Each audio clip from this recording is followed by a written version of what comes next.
إن الحمد لله نحمده ونستعينه ونستغفره ونعوذ بالله من شرور أنفسنا ومن سيئات أعمالنا من يهده الله فلا مضل له ومن يضلله فلا هادي له وأشهد أن لا إله إلا الله وحده لا شريك له وأشهد أن محمدا عبده ورسوله أرسله بالهدى ودين الحق ليظهره على الدين كله ولو كره المشركون اللهم صل على محمد وعلى آل محمد كما صليت على إبراهيم وعلى آل إبراهيم وبارك على محمد وعلى آل محمد كما باركت على إبراهيم وعلى آل إبراهيم في العالمين إنك حميد مجيد واعتصموا بالكتاب والسنة فإن الخير كلام الله وخير السنن سنن محمد المصطفى صلى الله عليه وسلم وشر الأمور محدثاتها وكل محدثة بدعة وكل بدعة ضلالة وكل ضلالة في النار يا أيها الذين آمنوا اتقوا الله حق تقاته ولا تموتن إلا وأنتم مسلمون قال الله سبحانه وتعالى في القرآن الحكيم أعوذ بالله من الشيطان الرجيم وآتاكم من كل ما سألتموه وإن تعدوا نعمة الله لا تحصوها إن الإنسان لظلوم كفار صدق الله العظيم. സ്നേഹസമ്പന്നരായ സത്യവിശ്വാസികളെ, സഹോദരന്മാരെ, അള്ളാഹുവിൻ്റെ വിധിവിലക്കുകൾ പാലിച്ചുകൊണ്ട് ജീവിതത്തിൻ്റെ എല്ലാ മേഖലകളെയും അള്ളാഹുവിനോട് തഖ്വയുള്ളവരായി ജീവിക്കണമെന്ന് എന്നോടെന്ന പോലെ നിങ്ങളോട് വസിയത്ത് ചെയ്യുകയാണ്, ഉപദേശിക്കുകയാണ്. അള്ളാഹു നമ്മുടെ ഈ ഒത്തുചേരൽ ഒരു സ്വാലിഹായ അമലായി സ്വീകരിക്കുമാറാകട്ടെ. വിശുദ്ധ ഖുർആനിൽ ശുക്ർ എന്ന സങ്കല്പം കേവലം നന്ദി പറയൽ മാത്രമല്ല, മറിച്ച് ഒരു വിശ്വാസിയുടെ ജീവിതത്തിൻ്റെ അടിസ്ഥാന സ്വഭാവമായിട്ടാണ് പരിചയപ്പെടുത്തുന്നത്. ഖുർആനിൽ 70-ലധികം സ്ഥലങ്ങളിൽ ഈ പദം വ്യത്യസ്ത രൂപങ്ങളിൽ പരാമർശിക്കുന്നുണ്ട്. മനുഷ്യർക്ക് നിരവധി അനുഗ്രഹങ്ങൾ അല്ലാഹു സുബ്ഹാനഹു വ തആല നൽകിയിട്ടുണ്ട്. വആതാകും മിൻ കുല്ലി മാ സഅൽതുമൂഹ് വഇൻ തഅദ്ദൂ നിഅമതല്ലാഹി ലാ തുഹ്സുഹാ ഇന്നൽ ഇൻസാന ലളൂമുൻ കഫാർ. നിങ്ങൾ ചോദിച്ചതൊക്കെയും അവൻ നിങ്ങൾക്ക് തന്നിരിക്കുന്നു. അള്ളാഹുവിൻ്റെ അനുഗ്രഹങ്ങളെ എണ്ണാൻ വിചാരിച്ചാൽ അത് തിട്ടപ്പെടുത്താൻ നിങ്ങൾക്കാവില്ല. മനുഷ്യൻ മഹാ അതിക്രമിയും നന്ദി കെട്ടവനുമാണ്. അള്ളാഹുവിൻ്റെ അനുഗ്രഹങ്ങൾ ശരിയായ രീതിയിൽ തിരിച്ചറിഞ്ഞ് നന്ദി കാണിക്കുന്നവർ വളരെ കുറവാണെന്ന് ഖുർആൻ ഓർമ്മപ്പെടുത്തുകയാണ്. ഒരു സത്യവിശ്വാസിയുടെ ജീവിതത്തിലെ ഏറ്റവും പ്രധാനപ്പെട്ട സ്വഭാവ ഗുണമാണ് ശുക്ർ, അതായത് അള്ളാഹുവിനെ ശുക്ർ ചെയ്യുക, നന്ദി കാണിക്കുക എന്ന് അള്ളാഹു സുബ്ഹാനഹു വ തആല കണക്കാക്കുന്നത്. സൃഷ്ടിപ്പിൻ്റെ ലക്ഷ്യം തന്നെ നിങ്ങൾ നന്ദിയുള്ളവരാവുക എന്നാണ് ഖുർആൻ പറയുന്നത്. സൂറത്ത് അൻ-നഹൽ കാണാൻ സാധിക്കും, വല്ലാഹു അഖ്റജകും മിൻ ബുതൂനി ഉമ്മഹാതികും ലാ തഅലമൂന ശൈഅ വജഅലകുമുസ് സമഅ വൽ അബ്സാറ വൽ അഫ്ഇദത ലഅല്ലകും തഷ്കുറൂൻ. അള്ളാഹു നിങ്ങളെ നിങ്ങളുടെ മാതാക്കളുടെ ഉദരങ്ങളിൽ നിന്ന് പുറത്തു കൊണ്ടുവന്നു. നിങ്ങൾക്ക് അവൻ കേൾവിയും കാഴ്ചകളും ഹൃദയങ്ങളും നൽകി, നിങ്ങൾ നന്ദിയുള്ളവരാകാൻ വേണ്ടി. പ്രവാചകന്മാരെല്ലാം തന്നെ അങ്ങേയറ്റം നന്ദിയുള്ളവരായിരുന്നു എന്ന് ഖുർആൻ സാക്ഷ്യപ്പെടുത്തുന്നുണ്ട്. നൂഹ് നബി അദ്ദേഹത്തെ നന്ദിയുള്ള ദാസൻ, ആബ്ദൻ ഷക്കൂറ എന്നാണ് ഖുർആൻ വിളിച്ചത്. സൂറത്തുൽ ഇസ്രായിൽ കാണാൻ സാധിക്കും, ദുർരിയത മിൻ മൻ ഹമൽനാ മഅ നൂഹ് ഇന്നഹു കാന അബ്ദൻ ഷക്കൂറ. സുലൈമാൻ അലൈഹിസ്സലാം തനിക്ക് ലഭിച്ച വലിയ അധികാരം തന്നെ പരീക്ഷണമാണ് എന്ന് അദ്ദേഹം തിരിച്ചറിഞ്ഞു. ഖാല ഹാദാ മിൻ ഫദ്ലി റബ്ബി ലിയബ്ലുവനി അഅഷ്കുറു അം അക്ഫുർ. ഇത് എൻ്റെ റബ്ബിൻ്റെ ഔദാര്യമാകുന്നു, ഞാൻ നന്ദി കാണിക്കുമോ അതല്ല അനുഗ്രഹത്തെ നിഷേധിക്കുമോ എന്ന് പരീക്ഷിക്കുന്നതിന് വേണ്ടി. ഖുർആനിൻ്റെ ആയത്തുകളുടെ വെളിച്ചത്തിൽ ശുക്ർ എന്ന ആശയത്തിൻ്റെ വിവിധ തലങ്ങളെക്കുറിച്ച് ഇമാം ഇബ്നുൽ ഖയ്യിം റഹിമഹുല്ലാഹ് ഉൾപ്പെടെയുള്ള പണ്ഡിതന്മാർ അഭിപ്രായപ്പെടുന്നത്, ശുക്ർ എന്നത് കേവലം നന്ദി പറയലല്ല, മറിച്ച് അത് ഹൃദയം, നാവ്, ശരീരം എന്നിവ ഏകോപിച്ചുകൊണ്ടുള്ള ഒരു ആശയമാണ്, ഒരു ആരാധനയാണ്, ഒരു ഇബാദത്താണ്. ശുക്രിന് പ്രധാനമായും 3 തലങ്ങളാണ് ഉള്ളത്. ഒന്നാമത്തത് ഹൃദയം കൊണ്ടുള്ള നന്ദി. എല്ലാ അനുഗ്രഹങ്ങളെയും ഉറവിടം അള്ളാഹു ആണെന്ന് തിരിച്ചറിയുക. നമുക്ക് ലഭിച്ച എല്ലാ അനുഗ്രഹങ്ങളും, അത് വലുതാകട്ടെ ചെറുതാകട്ടെ, അള്ളാഹുവിൽ നിന്ന് മാത്രമാണ് ലഭിച്ചതെന്ന് ഉറച്ച് വിശ്വസിക്കണം. അനുഗ്രഹങ്ങൾ നൽകുന്ന അള്ളാഹുവിനോട് ഹൃദയത്തിൽ അതിയായ സ്നേഹം തോന്നുക. നൽകപ്പെട്ട വസ്തുവിനേക്കാൾ അത് നൽകിയവനോടായിരിക്കണം നമ്മുടെ ഇഷ്ടം. അതോടൊപ്പം ഇത്രയധികം അനുഗ്രഹങ്ങൾ ലഭിക്കാൻ മാത്രം ഞാൻ അർഹനല്ല എന്ന എളിമ ഹൃദയത്തിൽ ഉണ്ടാവുകയും വേണം. ഇതിന് ഖുർആൻ എന്നുള്ള ഏറ്റവും നല്ല ഉദാഹരണം സുലൈമാൻ അലൈഹി ഇസ്ലാമിന്റെ നിലപാടാണ്.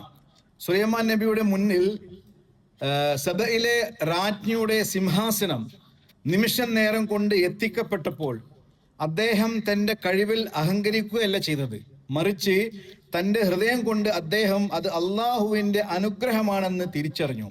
ഒരാൾക്ക് വലിയൊരു വിജയം ഉണ്ടാകുമ്പോൾ അത് തൻ്റെ മാത്രം മിടുക്കല്ല, മറിച്ച് അള്ളാഹുവിൻ്റെ കാരുണ്യമാണ് എന്ന് ഉള്ളുരുകി വിശ്വസിക്കുന്നത് ഹൃദയം കൊണ്ടുള്ള ശുക്രാണ്.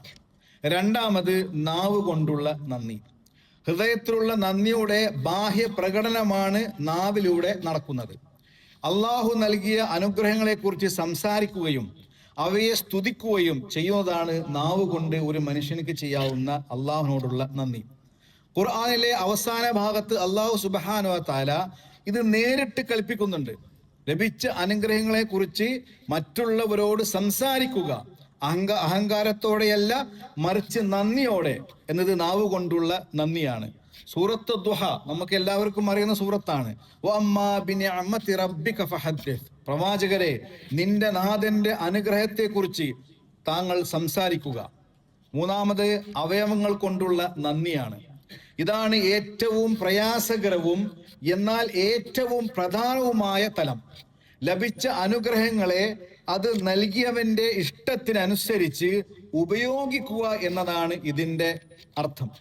അള്ളാഹു നൽകിയ ശാരീരിക ശേഷിയും സൗകര്യങ്ങളും അവൻ ഇഷ്ടപ്പെട്ട രീതിയിൽ പ്രവർത്തിക്കാൻ ഉപയോഗിക്കുന്നതാണ് അവയവങ്ങൾ കൊണ്ടുള്ള നന്ദി കൊണ്ട് ഉദ്ദേശിക്കുന്നത്. അതോടൊപ്പം പ്രധാനമായി ശ്രദ്ധിക്കേണ്ടത് അള്ളാഹു നൽകിയ ഒരു അനുഗ്രഹവും ഉപയോഗിച്ച് അവനിക്ക് എതിരെ കാര്യങ്ങൾ ചെയ്യാതിരിക്കുക എന്നാണ്. ഇതിന് ഖുർആൻ നൽകുന്ന ഉദാഹരണം ദാവൂദ് നബിയുടെ കുടുംബത്തിൻ്റെയും ചരിത്രമാണ്. ദാവൂദ് അലൈഹി ഇസ്ലാം കുടുംബത്തിനും അള്ളാഹു വലിയ അധികാരവും നൈപുണ്യവും നൽകിയിട്ടുണ്ട്. അത് കേവലം വാക്കുകൾ കൊണ്ട് നന്ദി പറയേണ്ടത് ഒന്നല്ല, മറിച്ച് സൽപ്രവർത്തികളിലൂടെ കാണിക്കേണ്ടതാണെന്ന് അള്ളാഹു നിർദ്ദേശിക്കുന്നു.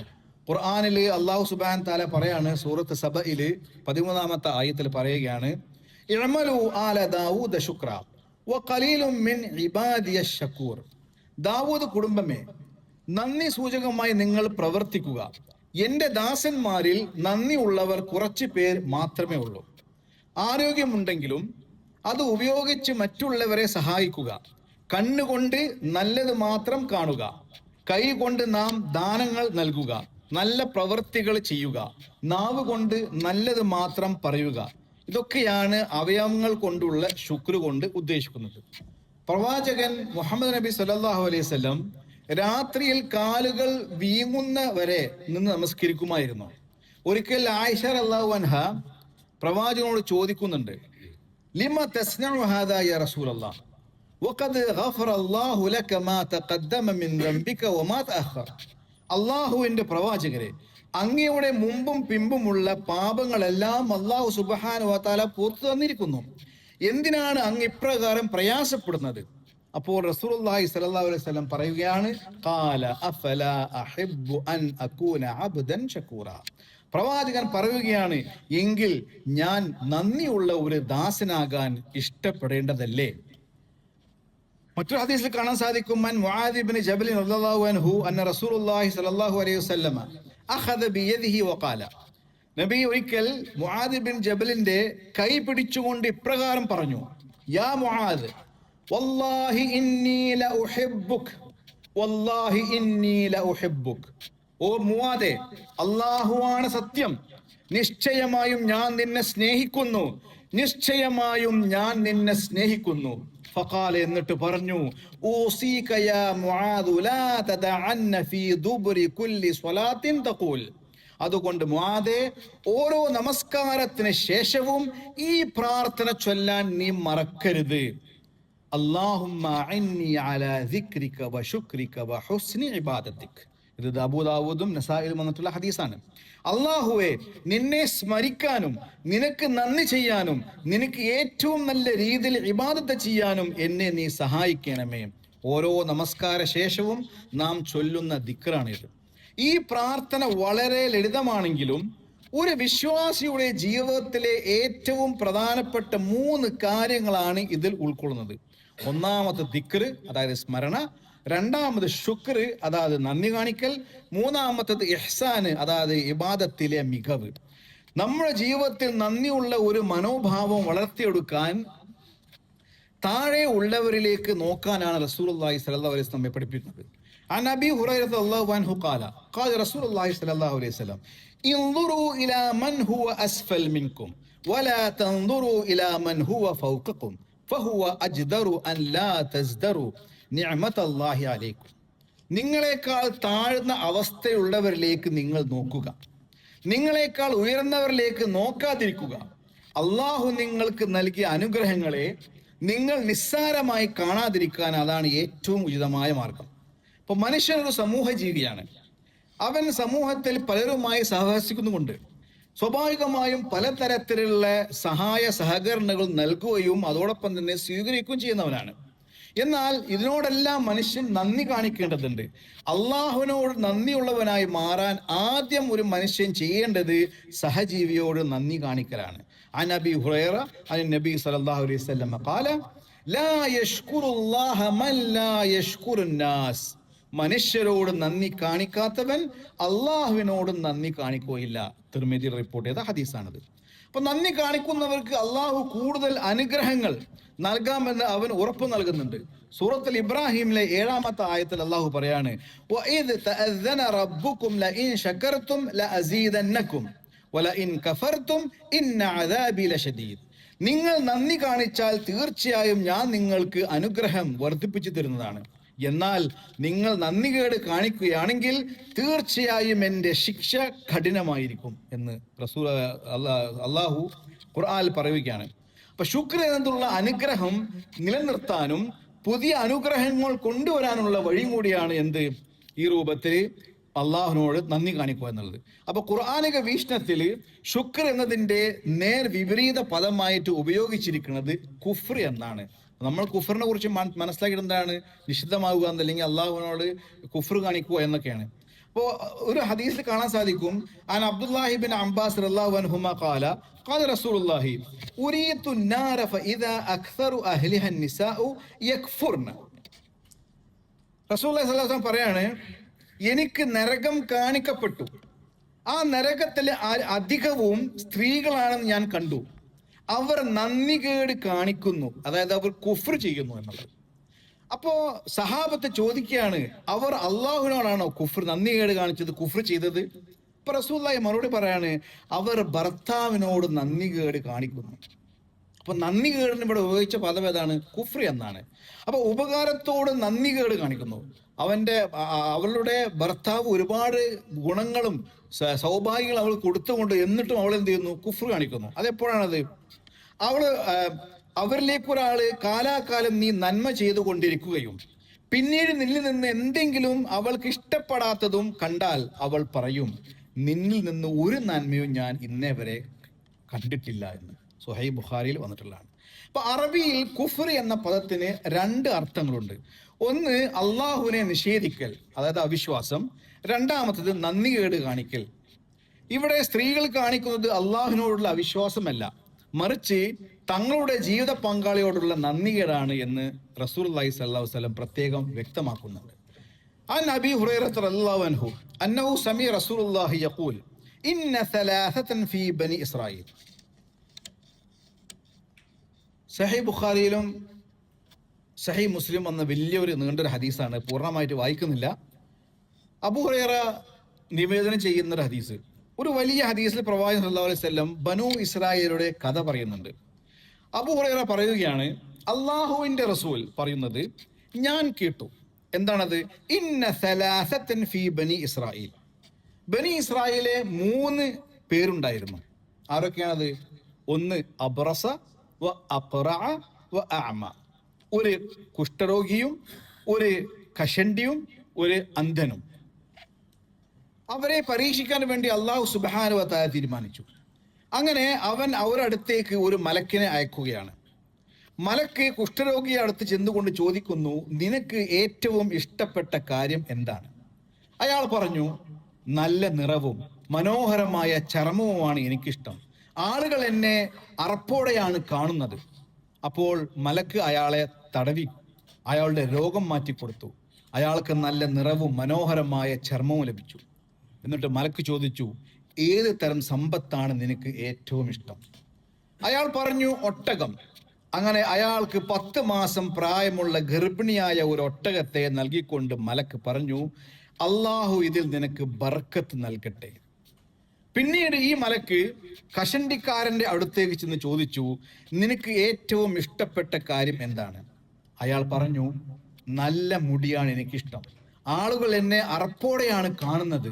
മലക്ക് അയാളെ തടവി അയാളുടെ കഷണ്ടി മാറി നല്ല മുടി ലഭിച്ചു. മലക്ക് ചോദിച്ചു, ഏത് തരം സമ്പത്താണ് നിനക്ക് ഏറ്റവും ഇഷ്ടം? അയാൾ പറഞ്ഞു, പശു. അങ്ങനെ ആ മലക്ക് ഗർഭിണിയായ ഒരു പശുവിനെ നൽകിക്കൊണ്ട് മലക്ക് പറഞ്ഞു, അള്ളാഹു ഇതിൽ നിനക്ക് ബർക്കത്ത് നൽകട്ടെ. പിന്നീട് മലക്ക് അന്ധന്റെ അടുത്ത് ചെന്നുകൊണ്ട് ചോദിച്ചു, നിനക്ക് ഏറ്റവും ഇഷ്ടപ്പെട്ട കാര്യം എന്താണ്?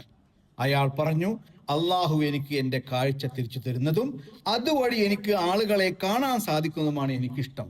മലക്ക് അയാളെ തടവി അള്ളാഹു അയാൾക്ക് കാഴ്ച തിരിച്ചു കൊടുത്തു. മലക്ക് ചോദിച്ചു, ഏത് തരം സമ്പത്താണ് നിനക്ക് ഏറ്റവും ഇഷ്ടം? അയാൾ പറഞ്ഞു, ആട്. അങ്ങനെ പ്രസവിച്ച ഒരു ആടിനെ അയാൾക്ക് നൽകി. കാലം ഒരുപാട് കടന്നുപോയി. ഇവരുടെ മൃഗങ്ങളെല്ലാം പെറ്റുപെരുകി.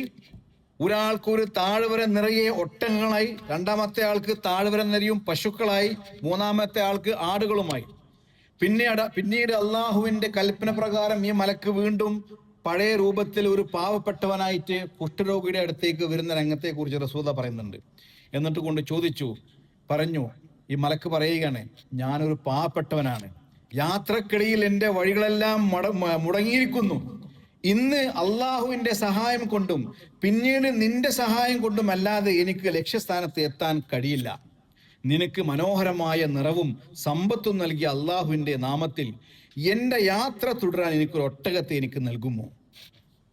ഈ ചോദ്യത്തിന് അയാൾ പറഞ്ഞ ഉത്തരം, എനിക്ക് ഒരുപാട് ബാധ്യതകളുണ്ട്, അതുകൊണ്ട് തരാൻ കഴിയില്ല. മലക്ക് ചോദിച്ചു, എനിക്ക് നിന്നെ അറിയാമെന്ന് തോന്നുന്നു. നീ ആളുകൾ അറപ്പെട്ട ആ രൂപത്തിൽ കണ്ടിരുന്ന കുഷ്ഠരോഗിയായിരുന്നില്ലേ? ദരിദ്രനായിരുന്ന നിനക്കല്ലേ അള്ളാഹു സമ്പത്ത് നൽകിയത്? അയാൾ പറഞ്ഞു, അല്ല, ഇതെല്ലാം എനിക്ക് എൻ്റെ പൂർവികരിൽ നിന്ന് പാരമ്പര്യമായി ലഭിച്ചതാണ്. അപ്പോൾ മലക്ക് പറഞ്ഞു,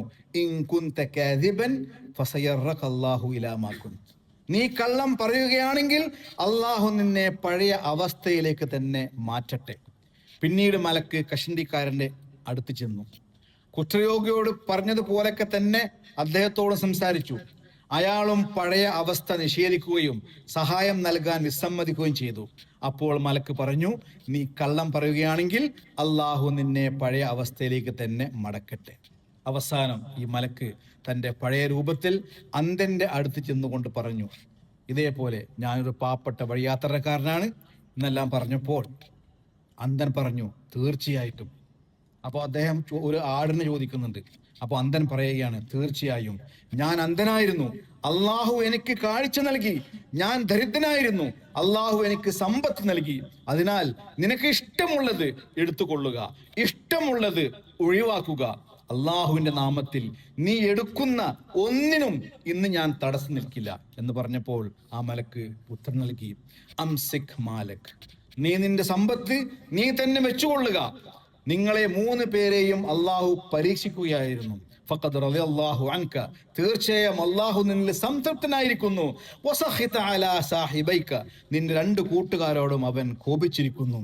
അപ്പോൾ ലഭിച്ച അനുഗ്രഹങ്ങളെ മറച്ചു വെക്കുന്നതും അവയെ അവഗണിക്കുന്നതും ഗൗരവമായ തെറ്റായാണ് ഖുർആൻ പരിചയപ്പെടുത്തുന്നത്. സൂറത്തുൽ ബഖറയിൽ കാണാൻ സാധിക്കും, ഫദ്കുറൂനി അദ്കുറുക്കും വഷ്കുറൂലി വലാ തക്ഫുറൂൻ. അതുകൊണ്ട് നിങ്ങൾ എന്നെ ഓർക്കുക, ഞാൻ നിങ്ങളെയും ഓർക്കാം. എന്നോട് നിങ്ങൾ നന്ദി കാണിക്കുക, എന്നോട് നിങ്ങൾ നന്ദി കേട് കാണിക്കാതിരിക്കുക. സഹോദരന്മാരെ, അള്ളാഹുവിനോട് നന്ദിയുള്ളവരാവുക. അവൻ നൽകിയിട്ടുള്ള അനുഗ്രഹങ്ങൾ അവൻ ഇഷ്ടപ്പെടുന്ന രൂപത്തിൽ ഉപയോഗിക്കുക. അള്ളാഹു നമ്മളെ അനുഗ്രഹിക്കുമാറാവട്ടെ. നമ്മുടെ ഒരുപാട് സഹോദരങ്ങൾ, മാതാപിതാക്കൾ, ബന്ധുമിത്രാദികൾ രോഗം കൊണ്ട് പ്രയാസപ്പെടുന്നവരാണ്. നമ്മുടെ ദുആ ചെയ്യാൻ വേണ്ടി അവർ വസീയത്ത് ചെയ്തിട്ടുണ്ട്. നാഥ, അവരുടെ എല്ലാ അസുഖങ്ങളും നീ പൂർണ്ണ ശിഫ നൽകി അനുഗ്രഹിക്കണമേ. ഞങ്ങളുടെ മാതാപിതാക്കളെ നീ കരുണ കാണിക്കണമേ. റബ്ബേ, ഞങ്ങളുടെ മക്കൾക്ക് നീ ദിശാബോധം നൽകണമേ. നമ്മളിൽ നിന്നും മരണപ്പെട്ടു പോയ മാതാപിതാക്കൾക്ക്, ഇണകൾക്ക്, മക്കൾക്ക്, സഹോദരന്മാർക്ക്, കുടുംബത്തിൽപ്പെട്ടവർക്ക് നീ മഗ്ഫിറത്തും മർഹബ് നൽകി അനുഗ്രഹിക്കണമേ. അഖൂലു ഖൗലി ഹാദാ വസ്തഗ്ഫിറുല്ലാഹ ലി വലക്കും ഫസ്തഗ്ഫിറൂ ഇന്നഹു ഹുവൽ ഗഫൂറുർ റഹീം.